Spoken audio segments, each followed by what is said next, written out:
नाराए हमद, कलमा मुतजस्सद हुआ और हमारे दरमियान सुकूनत पजीर हुआ। जितनों ने उसे कबूल किया, उसने उन्हें इक़्तिदार बख्शा कि खुदा के फर्जंद बने। आज हम मुकद्दस यूहन्ना की अंजील, उसका पहला बाब और उसकी आयात 38 और 39 पर ध्यान व ज्ञान करेंगे। और आज हम आओ देख लो इसके बारे में सुनेंगे। उन्होंने उससे कहा कि रब्बी यानी मुतरज्जम आए उस्ताद, तू कहां रहता है?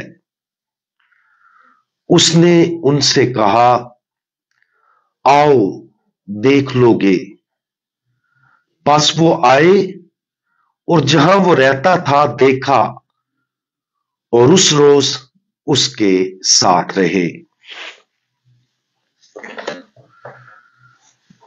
ये कितना दिलचस्प तबादला था।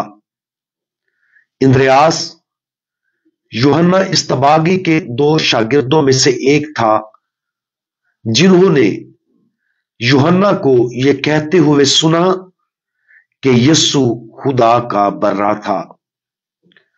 नतीजे के तौर पर इंद्रियास और दूसरे शागिर्द ने यूहन्ना इस्तबागी को छोड़ दिया और खुदावंद यीशु मसीह की पैरवी करने लगे। जब वो खुदावंद यीशु मसीह के पीछे जाने लगे तो वो उनकी तरफ मुतवज्जे हुआ और उनसे पूछा कि वो क्या ढूंढ रहे हैं। और खुदावंद यीशु मसीह की दावत के बाद उनका जवाब ऊपर बयान है कि रब्बी तू कहां रहता है। खुदावंद यीशु मसीह की उनके लिए दावत मुनफरद थी, आओ देख लो। इस दावत के साथ ही ये दोनों शागिर्द खुदावंद यीशु मसीह के साथ गए और उस दिन यीशु के साथ रहे। लेकिन ये सब कुछ यही खत्म नहीं होता। बाद के हवाले से यह जाहिर होता है कि खुदावंद यीशु मसीह के साथ दिन गुजारने के बाद ये दोनों शागिर्द इस बात पर ईमान लाए कि मसीह कौन था। बाद के हवाला में इंद्रियास अपने भाई शमौन पतरस के पास जाता है और उसे बताता है, हमने अल मसीह पा लिया है। खुदावंद यीशु मसीह के साथ उनके गुजरे दिन के बारे में ऐसा क्या था जिसने उन्हें यकीन दिलाया कि वो कौन था। अगरचे खुदावंद यीशु मसीह के साथ उनके क़याम की तफसीलात अंजील मुकद्दस में शामिल नहीं है, लेकिन यह वाज़ेह महसूस होता है कि सिर्फ खुदावंद यीशु मसीह के साथ होना ही उन शागिर्दों की जरूरत है। दोबारा खुदावंद यीशु मसीह की दोहरी दावत पर गौर करें, आओ और देख लो। जब खुदावंद हम में से हर एक के साथ बात करता है तो हमें भी वो बिल्कुल ऐसी ही दावत देता है। सबसे पहले वो हमें अपने पास आने की दावत देगा।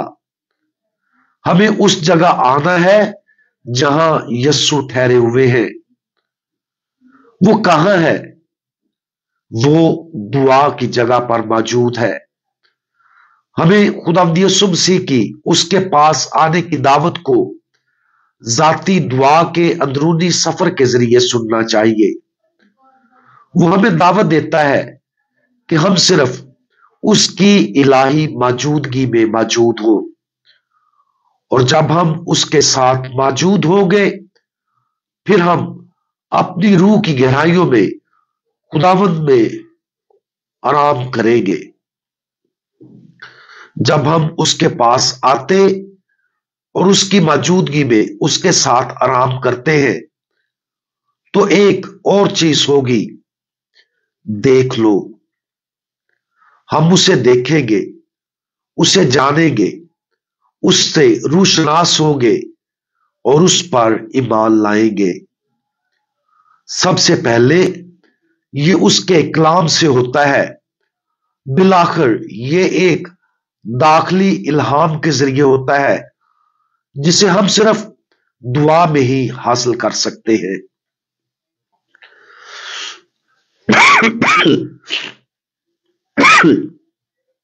आज इस नरम दावत पर गौर करें जो खुदावंद यीशु मसीह ने उन शागिर्दों को दी थी।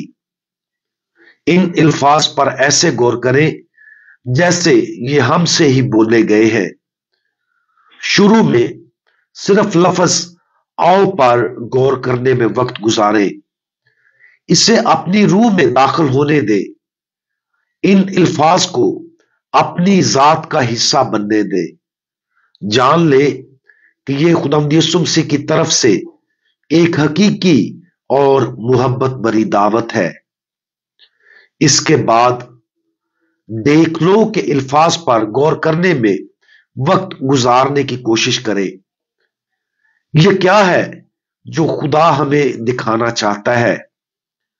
ईमान की कौन सी जाती वही खुदा हमें अता करना चाहता है? आओ देख लो।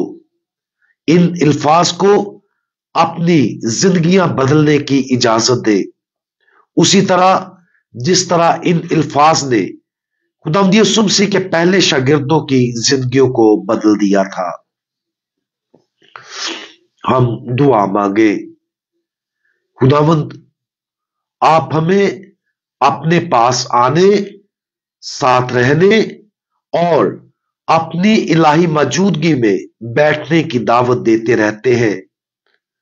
बड़ाई करम अपनी मोहब्बत की इस नर्म दावत को सुनने में हमारी मदद फरमाए।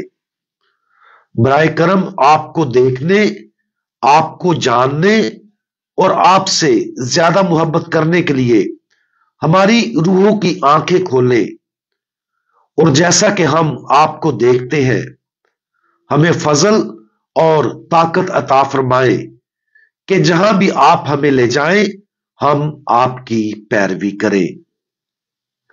खुदा यीशु मसीह, हमारा भरोसा आप पर है। आमीन।